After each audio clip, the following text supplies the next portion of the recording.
ഇന്ന് തന്നെ ഡൗൺലോഡ് ചെയ്യൂ. കാണൂ നിങ്ങളുടെ ഫേവറേറ്റ് ഷോസ്. അവനെ കൂടാതെ അവന്റെ തന്തയും പിന്നെ ഒരു പെണ്ണും കൂടെ ഉണ്ടായിരുന്നല്ലോ. എനിക്ക് അതിനെ കുറിച്ചൊന്നും അറിയില്ല. അങ്ങനെ നിരപരാധി ചമഞ്ഞ് തലയൂരാനൊന്നും നോക്കണ്ട. തല ഊരുന്നില്ല, മുമ്പിൽ തന്നെ നിൽക്കല്ലേ. ഭാര്യയുടെ മനസ്സ് തളരാതിരിക്കാൻ സ്വന്തം മനസ്സ് തന്നെ തീയിലേക്ക് ഇട്ടുകൊടുക്കുന്ന ഭർത്താവ്. എന്താ മധുവേട്ട ഇങ്ങനെ?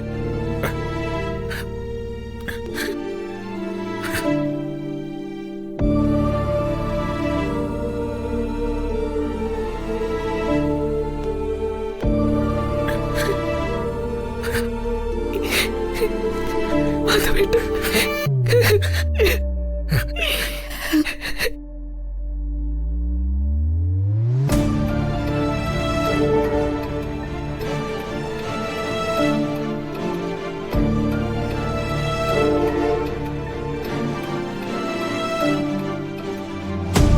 ചന്ദ്രു,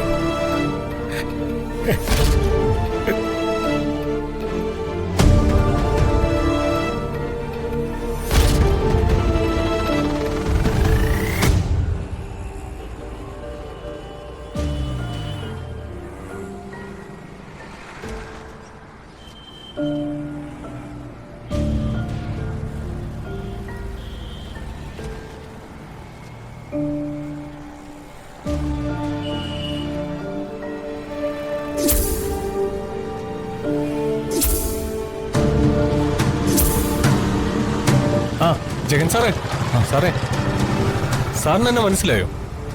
ഞാൻ ജെയിംസ്. പണ്ട് എന്റെ സർട്ടിഫിക്കറ്റിന്റെ കാര്യത്തിനായി കുറുപ്പ് സാറിനെ കാണാൻ വന്നപ്പോൾ ജഗൻ സാറാണ് എന്നെ ഹെൽപ്പ് ചെയ്തത്. ഞാനതൊക്കെ മറന്നു. പക്ഷേ എനിക്കത് മറക്കാൻ പറ്റത്തില്ലല്ലോ. അല്ല, സാറെന്താ നടന്നു പോകുന്നത്? കാർ എടുത്തില്ലേ? ഇല്ല, എക്സസൈസിന് വേണ്ടി നടക്കുന്നതാ. ഓ, അതാണോ? എങ്കിൽ പോട്ടെ സാർ. താങ്ക്സ്. എന്തിന്? അന്ന് ചെയ്ത ഉപകാരത്തിന്.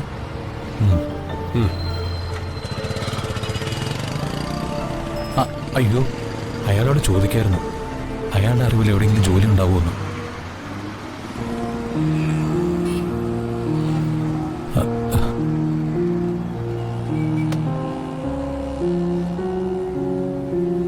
ചേട്ടാ,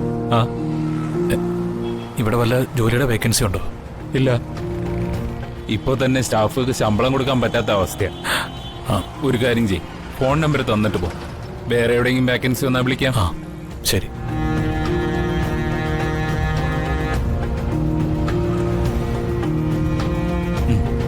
ശരി.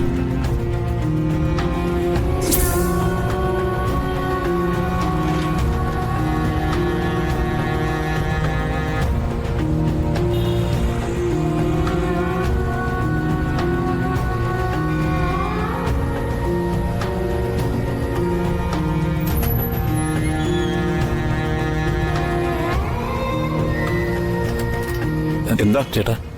സ്റ്റാഫിനെ ആവശ്യമുണ്ടെന്ന് ബോർഡ് കണ്ടിട്ട് വന്നതാ. അയ്യോ സോറി, അതിനാളായി. അല്ല, പിന്നെ ഈ ബോർഡ് അത് എടുത്തു മാറ്റാൻ മറന്നതാ. ഇപ്പൊ ആളിനെ കിട്ടി. ശരി ശരി. ഇയാൾ വന്നാലല്ലേ പണി കൊടുക്കരുതെന്ന് പറഞ്ഞത്. പറഞ്ഞതുപോലെ തന്നെ വന്നു. ഇപ്പൊ തന്നെ ഇവരെ അങ്ങ് വിളിച്ച് പറഞ്ഞേക്കാം.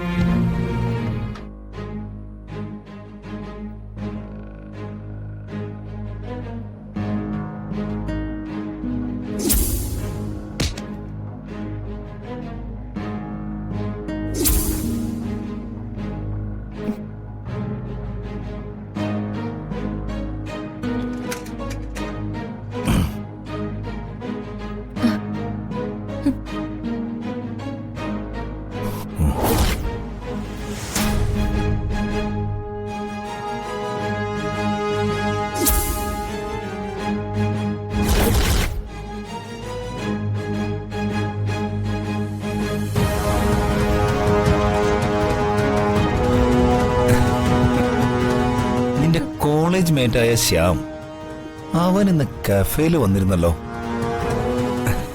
നീ വിളിച്ചിട്ടാണോ വന്നത്? ഞാൻ വിളിച്ചിട്ടോ? ആ ഇല്ല, ഞാൻ വിളിച്ചിട്ടില്ല. നമ്മുടെ സ്വകാര്യ ലോകത്തേക്ക് ശ്യാമിനെ വിളിക്കേണ്ട കാര്യം എന്താ? കോളേജ് വെച്ച് അവൻ നിനക്ക് അന്യനൊന്നും ആയിരുന്നില്ലല്ലോ. ഏ ഏട്ടാ, എന്താ ഇത്? അല്ല, കോളേജിൽ വെച്ച് നിങ്ങൾക്ക് രണ്ട് ശരീരവും ഒരു മനസ്സും ആയിരുന്നല്ലോ. ആ ബന്ധം ഇപ്പോഴും രഹസ്യമായിട്ട് തുടരുന്നുണ്ടോന്ന് എനിക്കൊരു സംശയമുണ്ട്. എന്താ ഏട്ടാ ഈ പറയുന്നേ? ഏട്ടൻ എന്നെ അത്രക്കാരിയായിട്ടാണോ കാണുന്നേ? അല്ലെങ്കിൽ പിന്നെ നീ കഫേയിൽ വന്ന നേരത്തെ തന്നെ ശ്യാമും കഫേയിൽ ഉണ്ടാവേണ്ട കാരണം എന്താ? എന്താ ഏട്ടാ ഇത്? ആ കഫേയിൽ പോവാൻ നമ്മൾ നേരത്തെ തീരുമാനിച്ചതല്ലല്ലോ. ഹോസ്പിറ്റലിൽ 1 മണിക്കൂർ കഴിഞ്ഞ് ചെന്നാ മതിയെന്ന് ഡോക്ടർ അറിയിച്ചതുകൊണ്ടല്ലേ നമ്മൾ കഫേയിൽ പോയത്.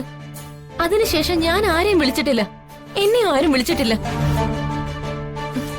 പിന്നെ എപ്പോഴാ ഞാൻ ശ്യാമിനെ വിളിച്ചറിയിച്ചത്? ആ,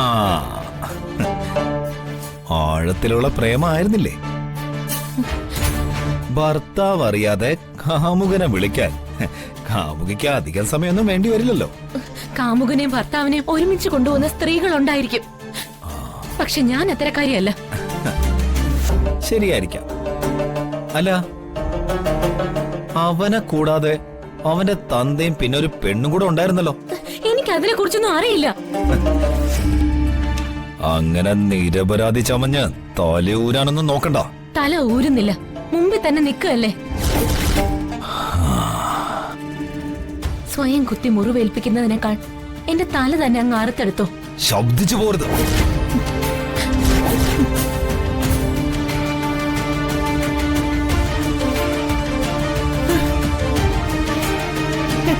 എന്താ ഇവിടെ ഒരു ബഹളം?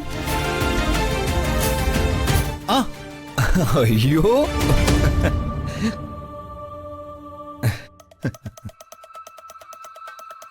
സമയത്ത് ഗുളിക കഴിക്കണമെന്ന് ഞാൻ പറയുമായിരുന്നു. അതിന് നീ ഇങ്ങനെ ചൂടായാലും എങ്ങനെ വർഷേ? ഗുളിക കഴിക്കണമെന്ന കാര്യത്തിൽ ഒരു വിട്ടുവീഴ്ചയില്ല കേട്ടോ മുത്തശ്ശി. ഗുളിക കഴിക്കുന്നതിൽ നമ്മൾക്ക് ഒരേ ഒരു പിടിവാശി. ഗുളിക കഴിപ്പിക്കാനാണോ കത്തിയെടുത്തത്? അയ്യോ, കത്തിയെടുത്തത് ചുമ്മാ ചൊറിയാനാ മുത്തശ്ശി. അപ്പോഴേ അവള് കത്തി കയറി പിടിച്ചത്. ഷോ, കത്തി കൊണ്ട് ഇവള് ദേഹം മുറിയില്ലേ? ഞാനതിങ്ങനെ പിടിച്ചു മാറ്റുമായിരുന്നു അല്ലേ? മോനെ, ഗർഭിണികളുടെ മുന്നിൽ കഴിയുന്നതും കത്തിയെടുക്കരുത്. ഗുളിക എന്തൊക്കെയാ കൊടുക്കേണ്ടെന്ന് പറഞ്ഞാ മതി, ഞാൻ കൊടുത്തോളാം. അയ്യോ, അത് വേണ്ടായിരുന്നു. ഭാര്യയുടെ പ്രസവ ശുശ്രൂഷ മുഴുവൻ ഞാനിങ്ങ ഏറ്റെടുത്തിരിക്കുക. ഞാൻ തന്നെ കൊടുത്തോളാം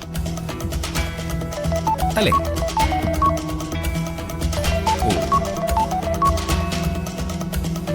മുത്തശ്ശി ചെല്ല് ചെല്ല് ചെല്ല് ചെന്നേ ചെല്ല്. മാനത്തെ കൊട്ടാരം